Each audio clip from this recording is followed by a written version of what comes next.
يا نفس إن لم تظفري لا تجزعي. In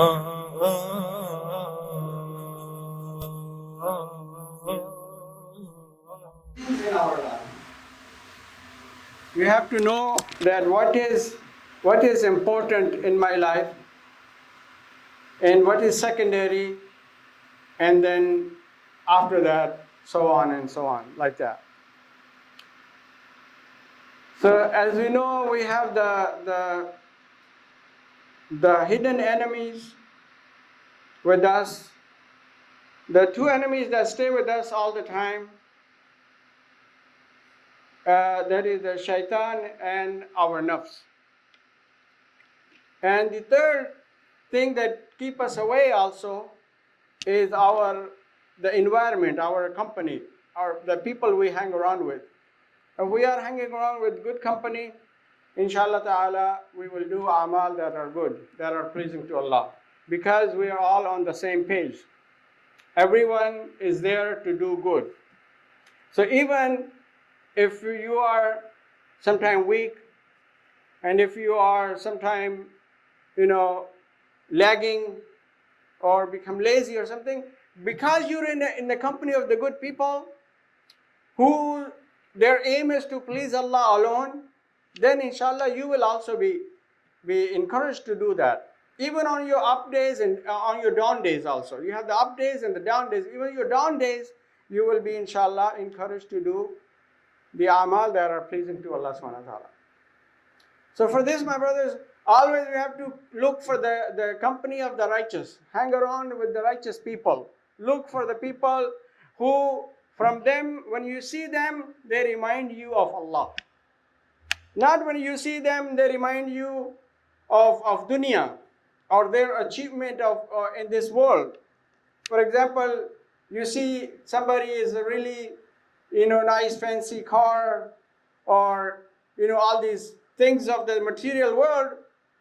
The last thing that they're going to remind you is about Allah. They will remind you of the virtue they will give you, even though they won't say nothing. But by looking at them, you will get the virtues of the dunya that will affect. Because we take effect from seeing, hearing, and talking, and thinking all these things, we take effect. Sometimes you're driving, there's billboards, they don't talk to you, they don't communicate, they don't call you, but you just looking at them, the message came in your heart. Likewise, if we are hanging around the pious people, the righteous people, even they don't have to say a word to you. They don't have to give you any dawah or any nasiha or anything, but because you see them, they remind you of Allah. And when you are reminded about Allah, and then you are, next step is, what can I do to please Allah? What can I do to earn my hereafter? So company is also plays a big role in our actions. So we have the hidden enemy, that's shaitan, and most of us don't take shaitan seriously. We always joke about the shaitan. It's like we got him in our pocket, or we got him. It's actually the other way around. He got us. We just don't know it. So so we don't take, Allah and the Rasul, where Allah subhanahu wa ta'ala is saying, take him as your enemy, he's your enemy, then we must, try to stay from the things that because he know Bani Adam, he know Insan from Adam, he knows all his weaknesses, he knows how to get him, he knows, which way to, take him away from Allah, take him away from the masjid, take him away from, his worry for akhirah, get him busy in dunya, and then keep telling him, oh, you got plenty of time, you're only 30, you're only 40, you're only 50, you're only like that. He keep reminding you, and until the time comes, and it's too late. Then on the day of judgment, he was like, I didn't force you to do it, I just suggested to, I just, encouraged you to do it. So remember this, so this is one thing. And then the nafs, which some scholar even say that it is even stronger than shaitan, because what made shaitan Shaitan was his nafs. Shaitan wasn't Shaitan. He was the best, he was, the best angel, very close to Allah subhanahu wa ta'ala. So what flipped him was his ego, was his nafs that khalaqtani min narin wa khalaqtahu min tin. He said, oh, this guy, he saw Adam alayhi salam when Allah subhanahu wa ta'ala made his statue of Adam, and then he was there for 40 years. He was collecting dust. When you have some, things that you buy and you put it in the garage or in the attic and they just collect dust. So he saw, but he knew something, what is this Allah is creating? What is this? So he had some, thing in back of his mind. So, and he knew that it was created. So he didn't worry about it. So this may be a new creation, but that is created from clay. So I don't have to worry about it. So when the test came, when Allah subhanahu wa ta'ala said that, go ahead and everybody make sajda to Adam, then he said, wait a minute. Whoa, hold on here. I am better than this guy. So Shaitan comes to us and the nafs comes to us.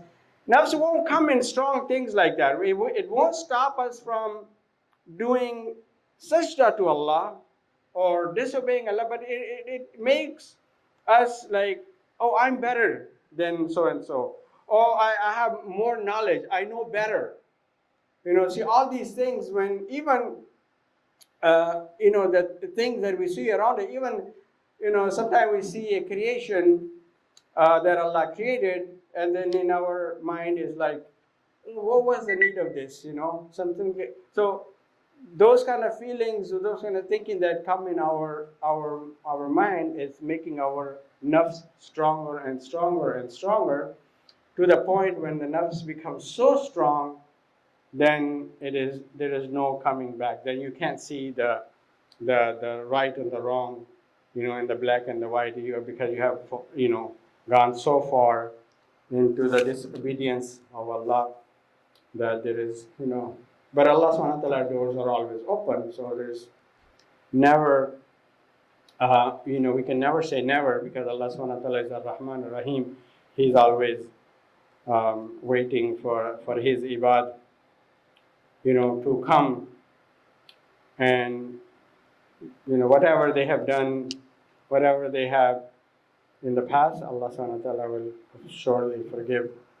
And if even the mushrikeen, which is a sin that Allah is hated by Allah subhanahu wa ta'ala, shirk is something that very much hated by Allah subhanahu wa ta'ala. Even if the mushrikeen, they repent and they come, Allah subhanahu wa ta'ala will forgive them. Allah subhanahu wa ta'ala will accept their tawbah.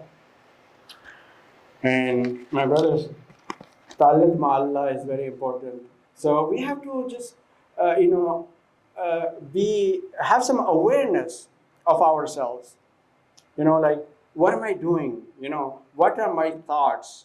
What are my actions out of my 24 hours? How much time did I give for the things that really matter to me, the things that I'm sent for? Did I do my 5 daily prayers? MashaAllah, if you did, MashaAllah. And then on top of that, did I do any other things that are pleasing to Allah? So we have to take muhasibah. We have to take account of ourselves every day. Not just keep going, just trying to, this rat race, just trying to get ahead, and sometimes we are trying to get ahead, and we're exerting, we're running, we're not getting anywhere. It's just like, a person on the treadmill is running, and turn the speed higher, but is getting tired and running, but it's actually in the same spot. It doesn't really go anywhere. So this is what Shaitan wants us to make us busy in these things. So as we know, Allah subhanahu wa ta'ala is Ar-Razzaq. And He's not only Razzaq for insan, He's Razzaq for all His creation. Allahu Rabbul Alameen, Allahu Rabbul Kulli Shay, Allahu Rabbul Nas. All the human, all the people, all the makhluk of Allah is being fed by Allah subhanahu wa ta'ala. So we are the least of his worries. You know, Allah subhanahu wa ta'ala has to feed. One time, Sulaiman alayhi salam, he made, as you know, he used to communicate with the animals. He could hear them, talk to them. We learn from the story of the ant, in the Quran, when she advised, good advice. Look at some scholars, they say, why is she mentioned in the Quran? Because of her worry about her fellow ants, her aunties and uncles, ants, fellow ants. So she was worried about the other ants around her because she said the army of Sulaiman alayhi salam is coming, and it will, the horses are coming, they will crush you. So you all go hide yourself. So that worry she had for others. Not, she could have just say, oh, army's coming, I'm going to go hide myself. That's one thing. And then the other thing is tell people around you also, oh, go hide yourself. So because that is going like the extra mile. Nobody asked her to inform all the other people. Because of her, she has this worry, or she has this good heart, or because she has, this concern. So Allah subhanahu wa ta'ala liked that, and Sulaiman alayhi salam, he heard this. So one time he wanted to feed all the makhluk. He wanted to be generous, and it's like maybe in somebody in Napa, okay, I'm going to feed all the Napans, for example. You say, oh, okay, how, this is what, 100,000 people here? So you need to have to go out in a big field and cook for months, prepare for months, and then all of a sudden invite everybody to come eat. It's possible. Let's say somebody tried to do like that. But he had a bigger picture. He said that I want to feed all the makhluk. So they said, okay, we have to now go to the river, the bank of the river, because the water is there, clean. They cooked. They cooked for months. They spread the sufra. They probably like barbecued because they stayed longer. It's some kind of, however they prepare the food. Then when it was all ready, and miles of food, of sufra, of maida, of, tables all decorated with food and everything. So, and his workers gave him the green light that, okay, we're done, we are ready, go ahead and call all the animals. And human beings, of course, because he wanted to feed everyone. So when the announcement was made, everybody started coming. Then, human beings started coming, going towards the food, the snakes, the animals, the tigers, and everything. And because it was close to the water, so also the makhluk of Allah in the water, they heard the announcement. They also started coming, and one whale, big whale, came and just gobbled everything in one bite. She's a giant whale, whatever they had cooked, she just gobble, and just took it all.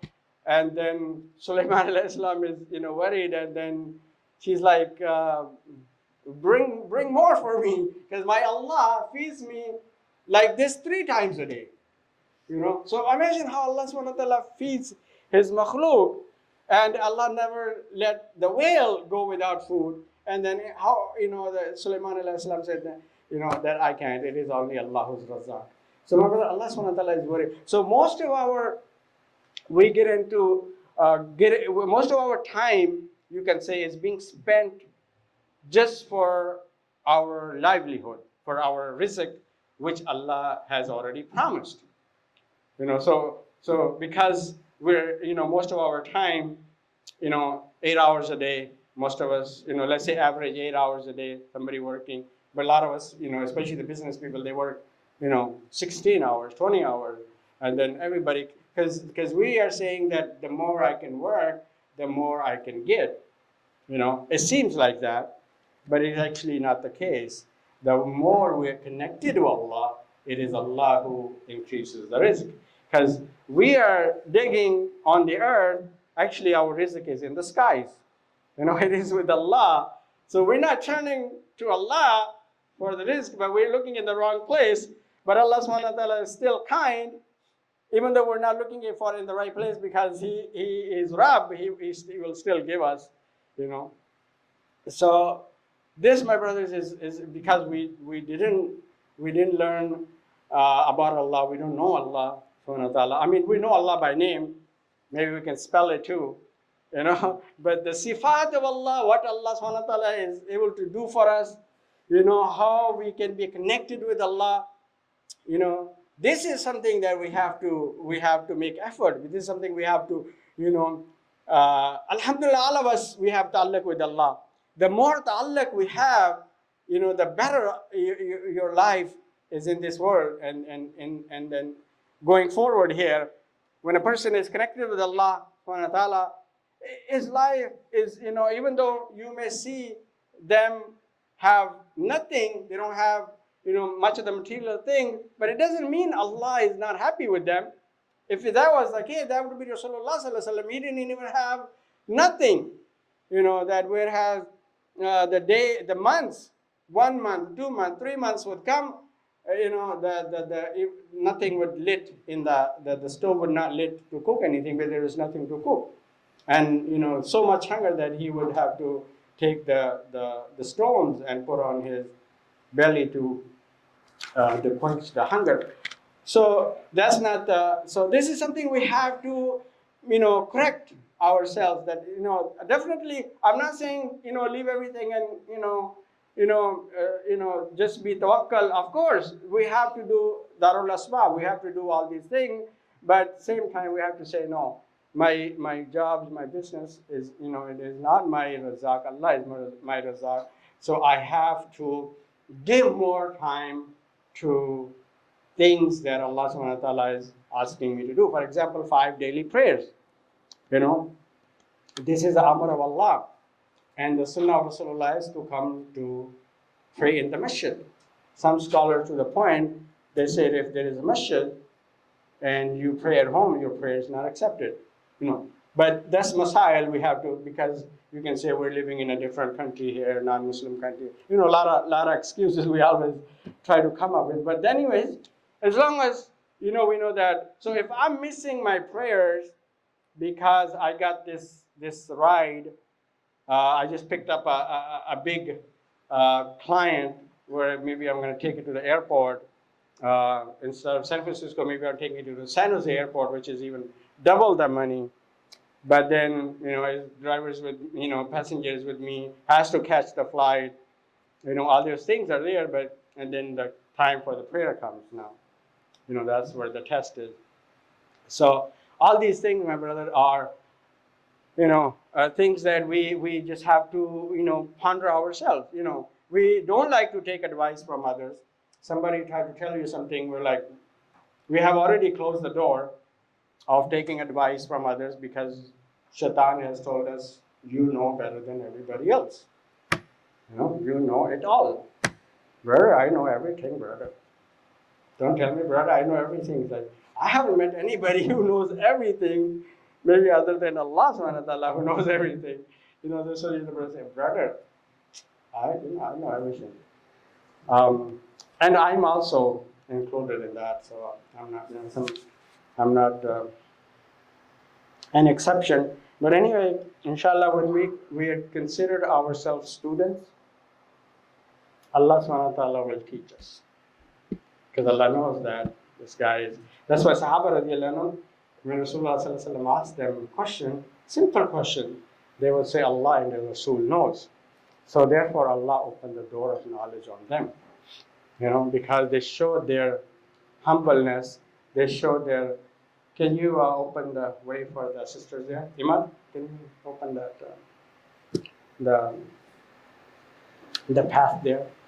So because Allah subhanahu wa ta'ala is aware of our surroundings, and He sees, you know, difficulties, and He sees our weaknesses. So if we do just a little, Allah subhanahu wa ta'ala is happy with that. You know, even most of us, you come, you know, from so far, 45 minutes, those people came from Calistoga and farther away. You know, you're coming here Allah subhanahu wa ta'ala is most appreciative. He sees that, you left your work, you left your family, everything, you come to my house, and then Allah is most generous. So He doesn't leave you empty-handed, doesn't let you go empty-handed. If somebody comes to my house, even if I'm the bakhilest person, if I'm the cheapest, the greediest, I would at least give them a cup of water. Then like that. But Allah is Allah. So when you come to His house of Allah, He doesn't let you go empty-handed. What is not that, everybody is going to get a gift pack and walk out with it. But thanks Allah how He rewards you. Sometimes He'll give you something you've been praying for so long, and Allah says, okay, this is going to happen for you. Or sometimes something bad was to come your way. You were supposed to get a, ticket being on the phone while driving. Allah took you away from that.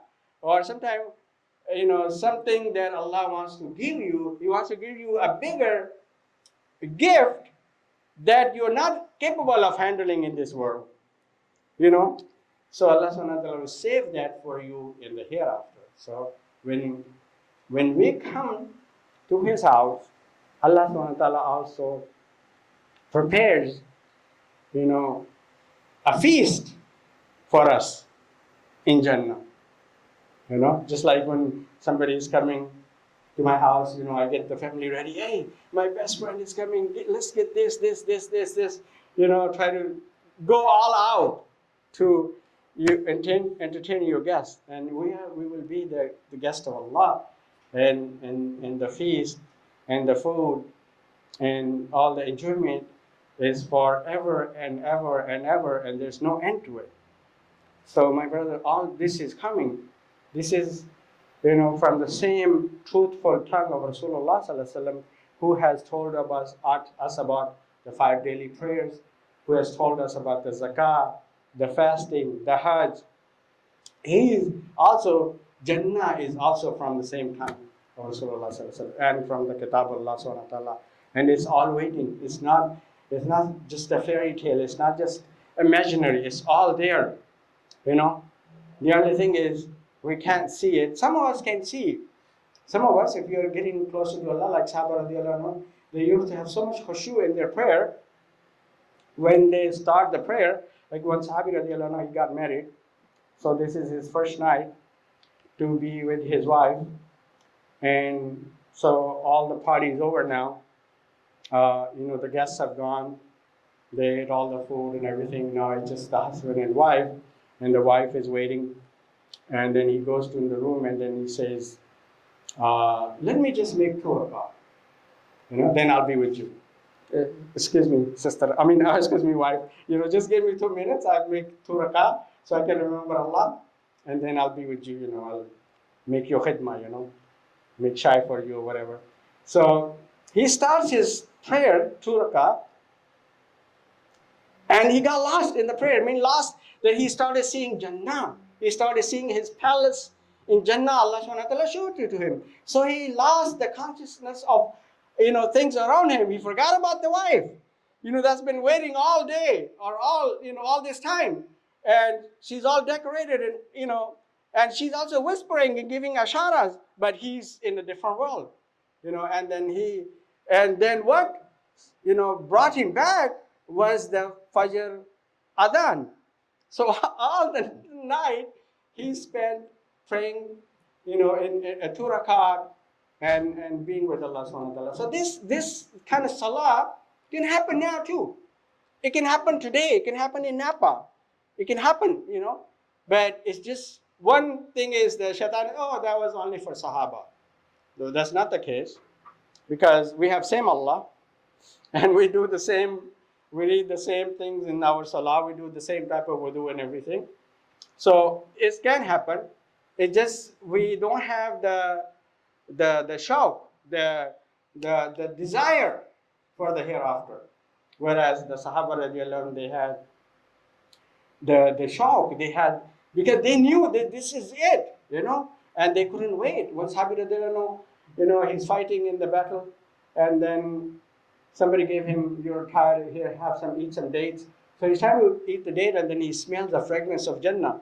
Then he throws the dates away, and then he goes and fights in the battle and gets martyred and enters in Jannah.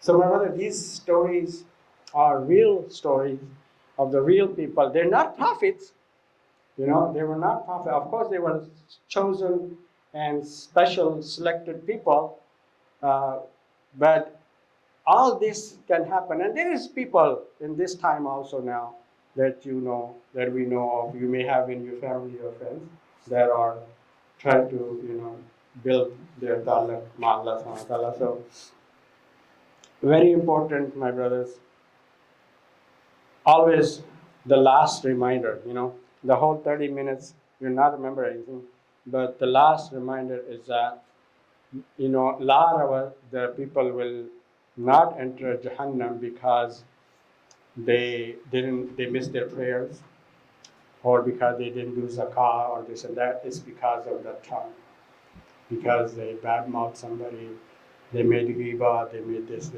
So this is a reminder for me and all of us that we, um, try to bring the akhlaq of Rasulullah sallallahu alaihi wasallam. This is our real deal.